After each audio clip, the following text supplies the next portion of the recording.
was hat day at my job, so I decided to pop out my favorite Superman hat, and I've been wearing it all day, and I just decided, what the hell, I might as well wear it for this review. And yeah, that's all I have to say about it. For anybody who's been bitching about the Patriot hat for the last couple of weeks, don't worry. I'm in the process of relocating and accumulating more Superman beanie hats. It's getting taken care of. Having said that, the hat is still here. It's alive, bitches! Look at it! Look at it! So Midsommar is kind of like a folk horror movie. It is directed by Ari Aster. If you don't know who Ari Aster is, he's the man who directed Hereditary last year, which was one of my favorite films of 2018. The film stars Florence Pugh. She was the main star in Fighting With My Family that came out a few months earlier this year. Also stars Jack Rayner. It stars Will Poulter. If you don't know who Will Poulter is the guy whose eyebrows look ironic in pretty much every movie that he's in. Like, you know who Will Poulter is when you see him. Midsommar is basically about this couple who, after a terrible tragedy happens, they decide to go on vacation with some friends to Sweden so that they can get away from it all. While they're in Sweden, they attend this festival that one of their friends has invited them to, and the people at the festival, they seem nice. They wear bright white clothing, and they seem really, really cool, and then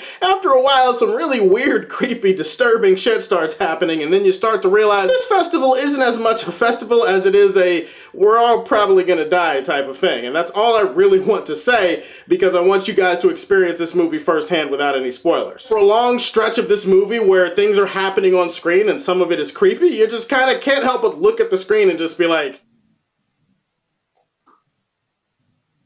yes, this is one of those unconventional, atypical horror films. This is not a film that is going to scare you. If you're one of those horror fans that likes typical horror and you want to be scared, this is not really a horror movie that's going to scare you. You might actually hate this movie. I'm just preparing you for that going in, because this movie is much more about the disturbing imagery and the creepy sense of unease that settles in as you're watching it. It's not really about trying to scare you. Ari Aster, like I said, directed Hereditary, one of my favorite films of last year, and I love the style that he brought to that film. This is a guy that definitely knows his way around in terms of camera work and editing and stuff like that. This guy was in his bag on this one. I gotta say, Ari Aster, once again, is the star of this entire film. I don't know if Aster the Master is an actual thing in Hollywood, like if behind closed doors they call him Aster the Master, but I want to copyright that, and I want people to know that that idea originated from this video, and if somebody steals it, then you'll be hearing from my lawyer.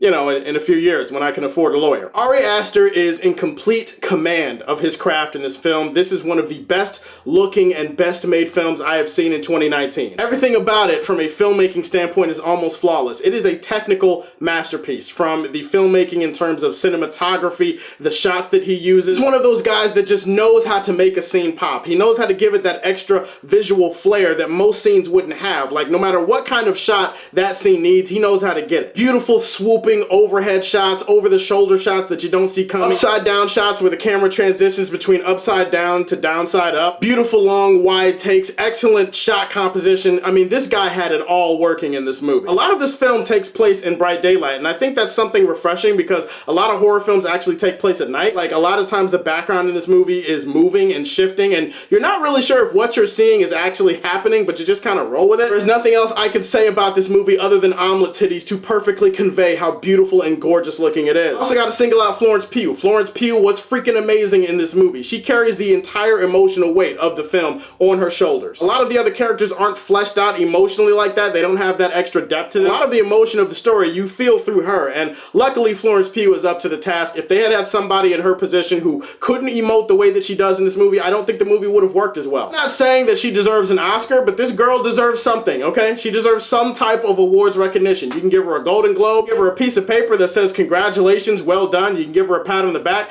you can give her some head, you can give her some candy. I don't care what you do, but this girl deserves something. The film takes a look at relationships and how they work and how they don't work, and you know that one time where you're in a relationship and it's a cool relationship, like everything is working, you just feel like you and that person are not right for each other for whatever reason, and it's just little things in that relationship to start to bubble to the surface. This movie takes a look at that. This movie breaks it down, and it also tries to hammer home some themes about grief that I thought was pretty good, and I thought that was where the movie shined at its best. This is one of those terrifically made films that I really have no interest in watching, like, ever again, and that sucks to say, because again, I'm a big fan of Aster the Master. Not gonna say that the pacing in this film is cheeks, but it's definitely somewhere in the rear end and hindquarters part of the body. Pacing of this movie definitely suffers. This is a very slow burn movie. It goes up and down in terms of momentum and in terms of the story moving forward. Even for somebody like me who appreciates slow burn type of movie, this this movie moved at a little bit too slow a pace. I feel like 30 minutes could have been shaved off here. The first half of this movie, really like the first hour plus of this movie, nothing of substantial interest really happens. A lot of it is just slow burn and build up, and a lot of it is trying to put the characters in positions where you know it's going to pay off later. It would be cool if the movie had like some interesting stuff woven into the story throughout that, or if the other characters were fleshed out in any meaningful way,